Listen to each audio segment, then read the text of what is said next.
Stop eating nuts after 60. I know that sounds shocking, but certain healthy nuts are silently damaging your brain and liver at this age. In the next minutes, I'll show you which ones to never touch, and the exact nuts that protect memory instead. Now, before you dismiss this, let me ground us in the wisdom of a man who understood aging better than almost anyone who has ever lived, Dr. Shigeaki Hinohara.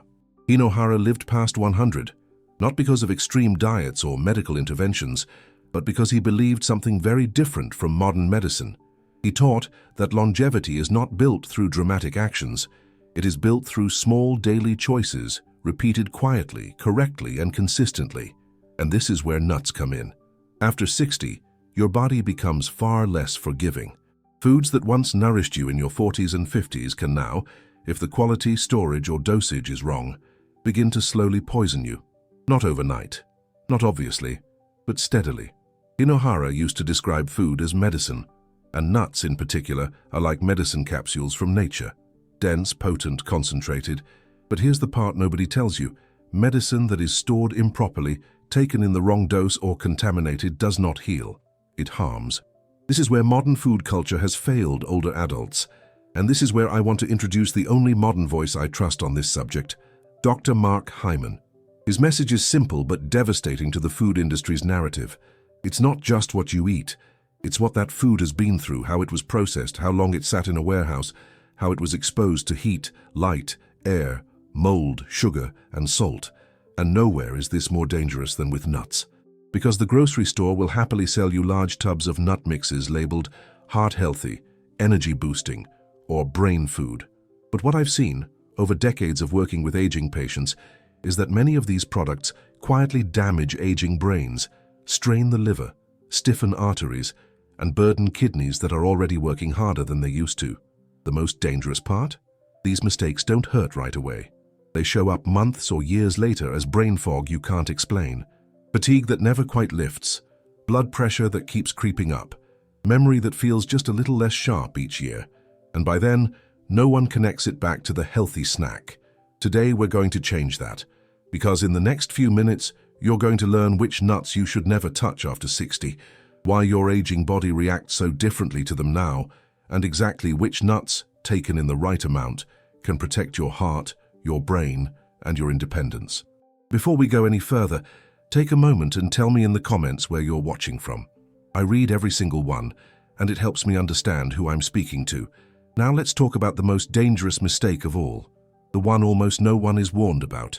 There is a quiet biological shift that happens as the body ages, and almost no one talks about it. The liver, the organ responsible for filtering toxins, does not fail dramatically. It slows. Year by year, its ability to neutralize contaminants becomes less efficient. What once passed through harmlessly now lingers longer. What was once manageable becomes cumulative. This matters deeply when it comes to nuts, because nuts are uniquely vulnerable to mold. Not the kind you can always see, not the kind that announces itself with a strong smell, but microscopic molds that produce compounds called aflatoxins, some of the most aggressive oxidative stressors the human body encounters through food. There is a belief many people carry for decades: if food smells fine, it must be safe. That belief holds reasonably well in younger bodies with robust detox systems. After 60, it no longer holds the same protection. Think of the liver like a water filter that has been in use for many years. When it's new, it catches nearly everything. As it ages, small contaminants slip through. They don't cause immediate damage, they accumulate, and they travel into brain tissue, into blood vessels, into cells already under metabolic strain. This is why older adults often experience symptoms that seem unrelated to food. Fatigue that appears out of nowhere, mental fog that comes and goes, a sense that the body is heavier, slower, less clear. I think of a woman named Helen, 73 years old, independent, sharp. She enjoyed nuts daily, especially the ones scooped from large open containers at the grocery store. Nothing tasted wrong, nothing smelled off. Yet over time, she began waking up, exhausted. Conversations required more effort. Words came more slowly. Every test came back normal. What was happening wasn't dramatic poisoning. It was low-grade, chronic exposure, small amounts, repeated quietly. Nuts, because of their fat content, are especially sensitive to air, light, and time. When stored openly, exposed repeatedly, or kept at room temperature for long periods, they become a perfect environment for mold toxins to develop. Aging bodies no longer buffer these exposures the way they once did. This is where food quality becomes decisive. Nuts that are sealed away from light, protected from oxygen, and kept cold remain stable. Nuts that sit exposed, handled by many people, stored in warmth or kept too long, change at a chemical level, even if they look harmless. Bitterness is not flavor complexity, it is oxidation. A stale note is not earthy, it is degradation. When these signals appear, the body pays the price long before the mind connects the dots. This is why storage matters as much as selection. Cold slows oxidation. Darkness limits breakdown. Airtight barriers reduce exposure.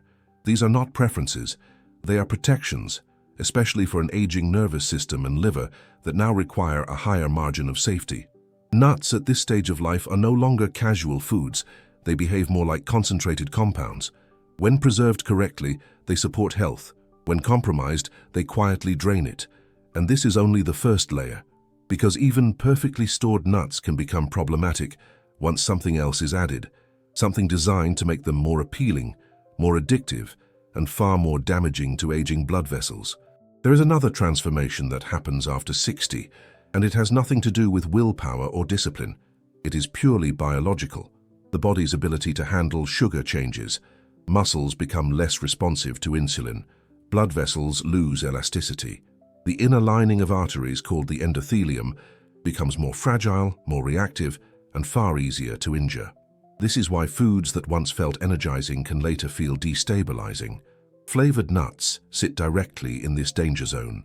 On the surface, they still look like nuts. Almonds, cashews, pecans. But what surrounds them is no longer food in the biological sense. It is a chemical environment designed to stimulate appetite and override satiety. Sugar, refined starches, excess sodium, industrial oils. When these compounds enter an aging body, they behave differently than they did decades earlier. Blood sugar rises faster and stays elevated longer. Sodium pulls fluid into the bloodstream, increasing pressure against vessel walls that are already stiffening. The endothelium responds with inflammation, a low-grade irritation that quietly accelerates vascular aging.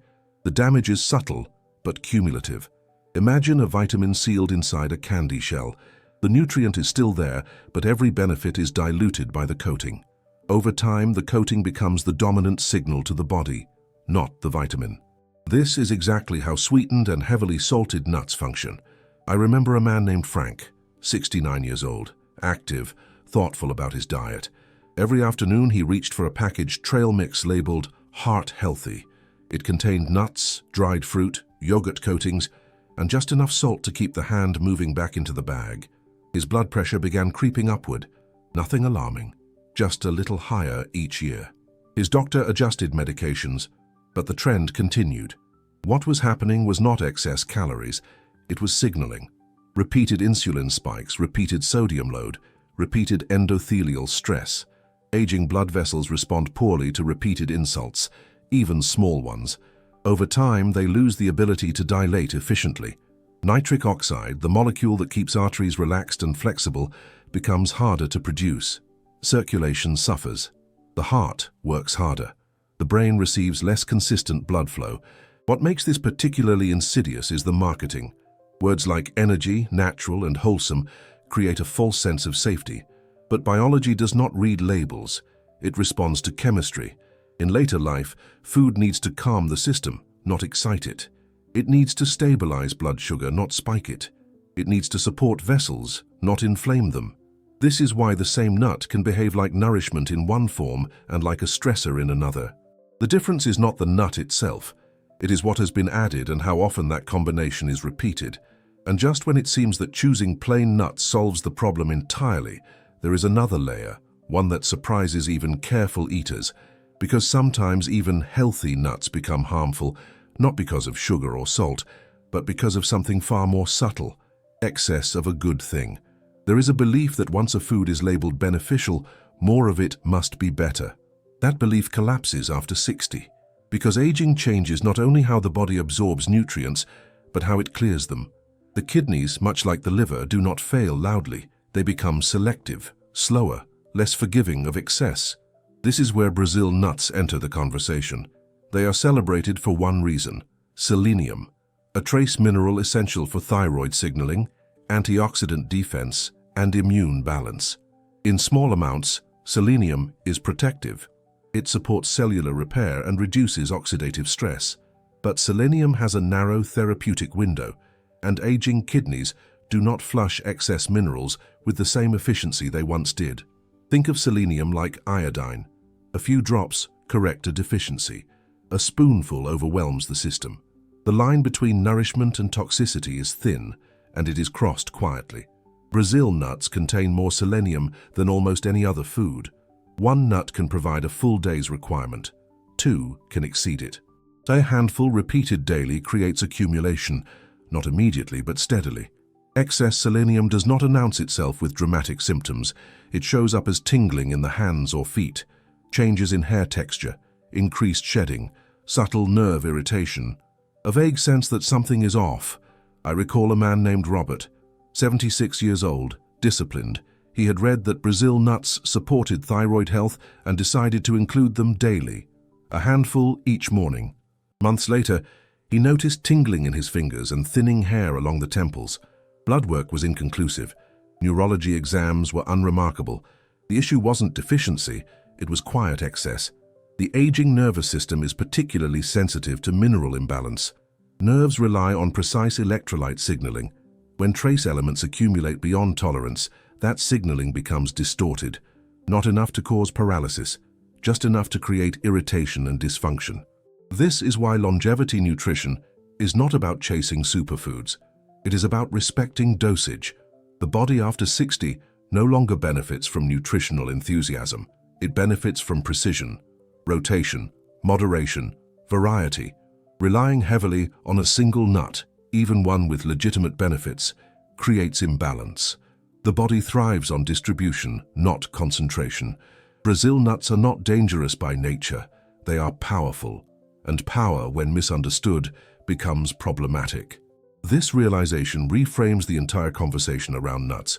It is not about elimination, it is about discernment, because when the right nuts are chosen, stored properly, and consumed with respect for aging physiology, they do something remarkable.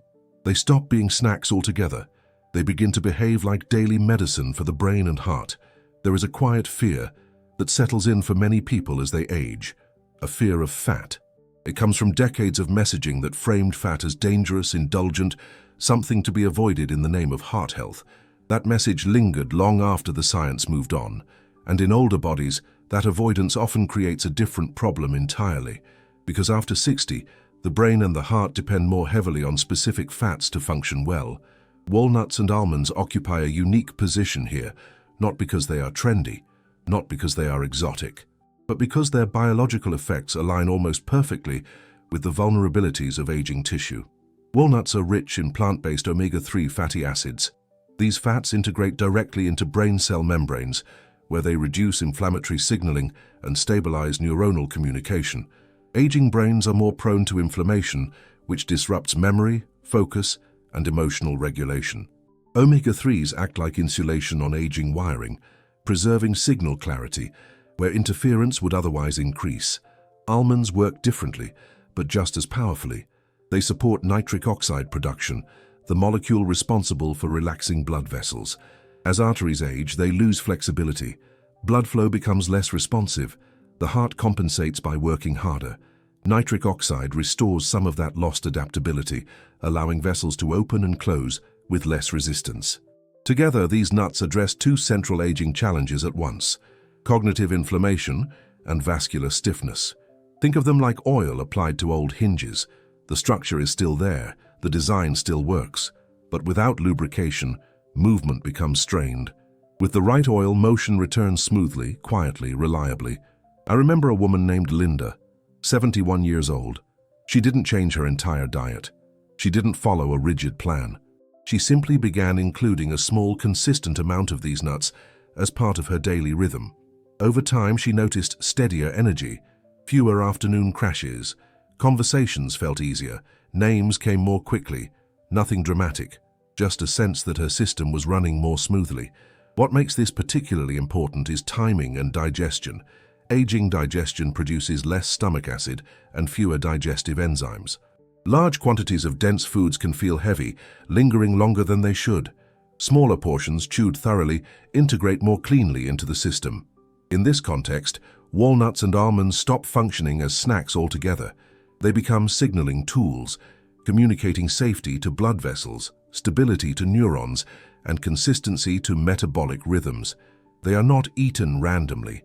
They are not eaten late at night. They exist as part of a predictable pattern that the body learns to trust. This is where longevity quietly takes shape. Not through restriction, not through excess, but through alignment, matching food choices to what the aging body now requires to remain steady, clear, and resilient. And when this perspective settles in, something shifts. Food stops being a source of confusion or fear. It becomes stewardship, calm, precision, which brings us back to where this conversation began. At this stage of life, the body speaks with more precision than it ever did before. It no longer absorbs excess quietly or recovers from poor inputs without consequence. What it accepts, it uses. What it rejects, it signals, sometimes subtly, sometimes persistently. This is not decline, it is selectivity. That understanding returns us to the quiet wisdom of Dr. Shigeaki Hinohara, who believed that long life is preserved not by restriction or intensity, but by careful daily stewardship. He often reminded his patients that aging is not about doing less, but about choosing more wisely. Nuts, seen through that lens, are no longer casual foods. They become concentrated signals to the body. When handled well, they stabilize inflammation, support blood flow, and protect cognitive function. When handled poorly, they place stress on systems that no longer have excess capacity. This is why quality and dosage matter more now. Aging organs do not fail dramatically. They slow. They filter more carefully.